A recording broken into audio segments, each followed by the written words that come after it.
ಉತ್ತರ ಕರ್ನಾಟಕದ ಜೀವನಾಡಿ ಒಡಲು ಖಾಲಿಯಾಗಿದೆ. ಬೇಸಿಗೆ ಆರಂಭದಲ್ಲೇ ಘಟಪ್ರಭಾ ನದಿ ಒಡಲು ಬರಿದಾಗ್ಬಿಟ್ಟಿದೆ. ಬೆಳಗಾವಿಯಲ್ಲಿ ಹಾಯ್ದು ಹೋಗುವಂತಹ ಪ್ರಮುಖ ನದಿ ಇದು ಘಟಪ್ರಭಾ. ಇದನ್ನ ಅವಲಂಬನೆ ಮಾಡಿಕೊಂಡಿದ್ದಾರೆ ಇಲ್ಲಿನ ರೈತರು, ಜನರು. ಕುಡಿಯುವ ನೀರಿನ ಮೂಲ ಕೂಡ ಹೌದು. ಆದರೆ ನೀರೇ ಇಲ್ಲ ರೀ, ಬರಿದಾಗ್ಬಿಟ್ಟಿದೆ ಒಡಲು. ಬೆಳಗಾವಿ ಬಾಗಲಕೋಟೆಯ ಸಾವಿರಾರು ಗ್ರಾಮಗಳಿಗೆ ಜಲ ಮೂಲ ಇದು. ನೋಡಿ, ಅಲ್ಲಿ ತಳ ಕಾಣಿಸ್ತಿದೆ ಅಷ್ಟೇ. ಡೆಡ್ ಸ್ಟೋರೇಜ್ ಅಂತಾರಲ್ಲ, ಅದು ಇದು ಕುಡಿಯೋಕೆ ಕೂಡ ಯೋಗ್ಯ ಅಲ್ಲ ಅದು.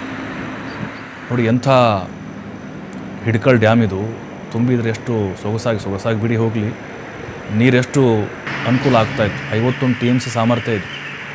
ಈಗ ನೋಡಿ ಎಲ್ಲಿಗೆ ಹೋಗಿದೆ, ಬರೀ 2 TMC ನೀರು ಮಾತ್ರ ಉಳ್ಕೊಂಡಿದೆ. ಅದು ರಾಡಿ ನೀರದು. ಕಳೆದ ವರ್ಷ ಏಪ್ರಿಲಲ್ಲಿ 19.538 TMC ನೀರು ಸಂಗ್ರಹ ಆಗಿತ್ತು.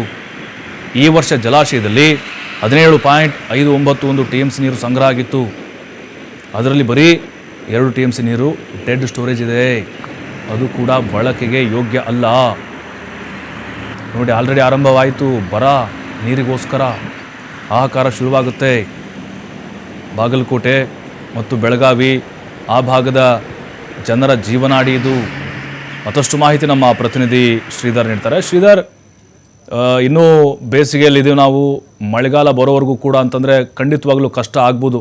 ಈಗ ಆಲ್ರೆಡಿ ಕುಡಿಯೋ ನೀರಿಗಾಗಿ ಹಾಹಾಕಾರ ಶುರುವಾಗಿದೆ. ಈ ಹಿಡ್ಕಲ್ ಡ್ಯಾಮ್ನ ನೀರು ನೋಡ್ತಾ ಇದ್ರೆ ಭವಿಷ್ಯದ ಆತಂಕ ಹೇಗಿದೆ ಅನ್ನೋದು? ಪ್ರಮುಖ ಖಂಡಿತವಾಗಿಯೂ ಈಗ ಉತ್ತರ ಕರ್ನಾಟಕ ಜೀವನಾಡಿಗಳ ಹೋಗ್ತಾ ಇದೆ ಅಂತ ಹೇಳ್ಬೋದು. ಪ್ರಮುಖವಾಗಿ ಬೆಳಗಾವಿ ಜಿಲ್ಲೆ ಸಪ್ತ ನದಿಗಳ ಜಿಲ್ಲೆ ಅಂತ ಹೇಳ್ತೀವಿ. ಈಗ ಸಪ್ತ ನದಿಗಳ ಜಿಲ್ಲೆಯಲ್ಲಿ ಪ್ರಮುಖವಾದಂತಹ ನದಿಯಾಗಿರ್ತಕ್ಕಂಥ ಘಟಪ್ರಭಾ ನದಿ.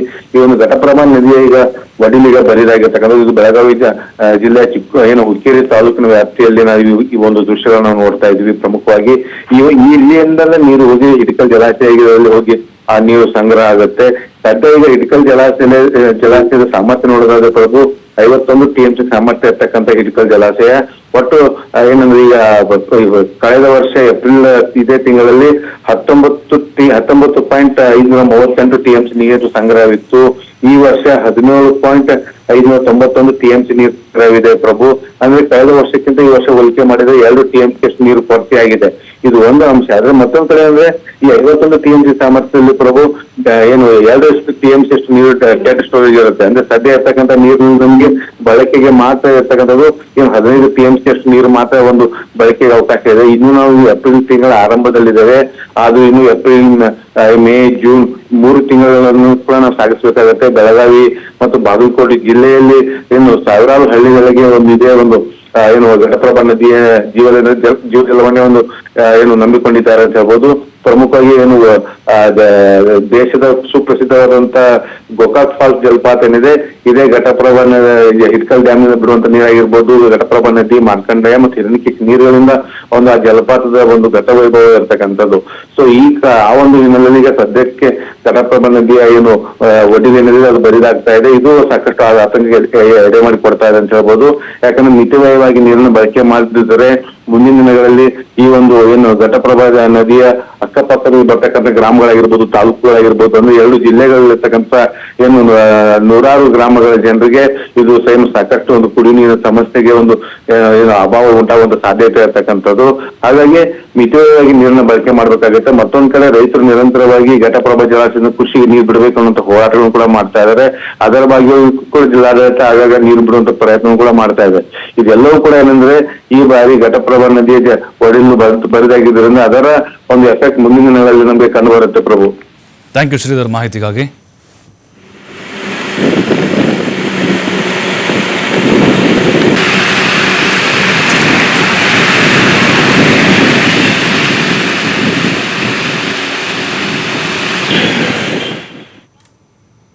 ಪ್ರವಾಸಿ ತಾಣ ಚಂದ್ರದ್ರೋಣ ಪರ್ವತದ ಸಾಲಿನಲ್ಲಿ ಬಾಲಕಿ ನಾಪತ್ತೆಯಾಗಿದ್ದಾರೆ. ನಿನ್ನೆ ಸಂಜೆ 6 ಗಂಟೆಯಿಂದ ಕಾಣಿಸ್ತಾನೆ ಇಲ್ಲ ಕೇರಳದ ಬಾಲಕಿ. ಕೇರಳದ ಪಾಲಕ್ಕಾಡ್ ಮೂಲದ 14 ವರ್ಷದ ಬಾಲಕಿ ನಾಪತ್ತೆಯಾಗಿದ್ದಾರೆ. ಚಂದ್ರದ್ರೋಣ ಪರ್ವತ, ಚಿಕ್ಕಮಗಳೂರು. ಮೊನ್ನೆ ನೋಡಿದ್ವಿ ನಾವು ಕೊಡಗು, ಅಲ್ಲಿ ಟ್ರಕ್ಕಿಂಗ್ ಅಂತ ಬಂದಂತಹ ಶರಣ್ಯ ಅವರು ನಾಪತ್ತೆಯಾಗಿದ್ರು. 4 ದಿನ ಆದ್ಮೇಲೆ ಪತ್ತೆ ಆದರು. ಈಗ ಮತ್ತೊಂದು ಬಾಲಕಿ, ಅವರು ಕೇರಳ ಮೂಲದವರು ಅನ್ನೋದು ಗೊತ್ತಾಗ್ತಾ ಇದೆ. ಪ್ರವಾಸಕ್ಕೆ ಬಂದಿರ್ತಾರೆ ಕುಟುಂಬಸ್ಥರ ಜೊತೆಗೆ. 40 ಜನ ಎಲ್ಲ ಮೆಂಬರ್ಸ್ ಇರ್ತಾರೆ, ಫ್ಯಾಮಿಲಿ ಮೆಂಬರ್ಸು. ರಾತ್ರಿ ಇಡೀ ಹುಡುಕಾಟ ನಡೆಸಿದ್ದಾರೆ ಅಗ್ನಿಶಾಮಕ ದಳದವರು. ಅರಣ್ಯ ಇಲಾಖೆ ಪೊಲೀಸರು ಈಗ ಡ್ರೋನ್ ಮೂಲಕ ಹುಡುಕಾಡ್ತಾ ಇದ್ದಾರೆ. ಚಿಕ್ಕಮಗಳೂರು ಗ್ರಾಮಾಂತರ ಪೊಲೀಸ್ ಠಾಣಾ ವ್ಯಾಪ್ತಿಯಲ್ಲಿ ಆಗಿರುವಂಥ ಘಟನೆ ಇದು. ಅಲ್ಲಿ ಏನಾಗ್ತಿದೆ ಅಂತ ನಾವು ಅರ್ಥನೇ ಆಗ್ತಿಲ್ವಲ್ಲ ಇದು. ಮೊನ್ನೆ ನೋಡಿದರೆ ಶರಣ್ಯ 4 ದಿನ ಆದಮೇಲೆ ಬರ್ತಾರೆ, ಪತ್ತೆ ಆಗ್ತಾರೆ. ಅವ್ರು ನೋಡಿದ್ರೆ ಒಂದು ಬಾಟ್ಲ್ ನೀರು, ಅಷ್ಟರಲ್ಲೇ 4 ದಿನ ಕಳೆದೆ ಅಂತಾರೆ. ಅನುಮಾನಕ್ಕೆ ಕಾರಣ ಆಗ್ತದೆ. ನಾಪತ್ತೆ ಆಗಿದ್ರೆ ಹೌದು, ಪಾಪ ಕಷ್ಟ ಆಗಿರುತ್ತೆ ಕಾಡಿನಲ್ಲಿರೋಕ್ಕೆ. ಬಟ್ ಒಂದಾದ್ಮೇಲೆ ಆಗ್ತಿದೆ ಅಲ್ಲ ಇದು. ಅವರೇನೋ ನಾಯಿ ಮುದ್ದಾಡ್ತಿದ್ರಂತೆ, ಅವ್ರು ಮುಂದೋಗಿದ್ರಂತೆ ಫ್ರೆಂಡ್ಸು, ಇವ್ರು ಹಿಂದೆ ಉಳ್ಕೊಂಡಿದ್ರಂತೆ, ಇವರು ಹಾಗೆ ಹಿಂದೆ ಉಳ್ಕೊಂಡ್ಬಿಟ್ಟಿದ್ದಾರೆ. ಅಲ್ಲ ಹೆಂಗೆ ಸಾಧ್ಯ ಅಂತ ತಿಳಿದು.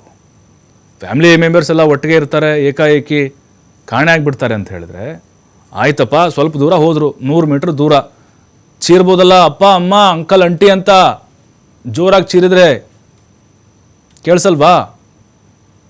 ನೋಡಿ, ಈ ಚಂದ್ರದ್ರೋಣ ಪರ್ವತ ಇದೆಯಲ್ಲ, ಅದು ದಟ್ಟ ಕಾನನ, ಅದು ಅಷ್ಟು ಸುಲಭ ಇಲ್ಲ. ಅಲ್ಲಿ ಒಳಗಡೆ ಹೋದರೆ ವಾಪಸ್ ಬರಲಿಕ್ಕೆ ಅಂದರೆ ದಾರಿ ಸಿಗೋದಿಲ್ಲ. ಅಲ್ಲಿ ಇಲ್ಲೇನೋ ಕೊಡಗುದು, ಅಲ್ಲಿ ಕಾಡಿನಲ್ಲಿ ವಾಸ ಮಾಡುವಂಥ ಒಂದು ಜನರಿದ್ದರು, ಅವ್ರಿಗೆ ಗಮನಕ್ಕೆ ಬಂತು, ಆ ಯುವತಿ ಏನೋ ಸೌಂಡ್ ಮಾಡಿದ್ರಂತೆ, ಹಾಗಾಗಿ ಪತ್ತೆಯಾಗಿದ್ದರು.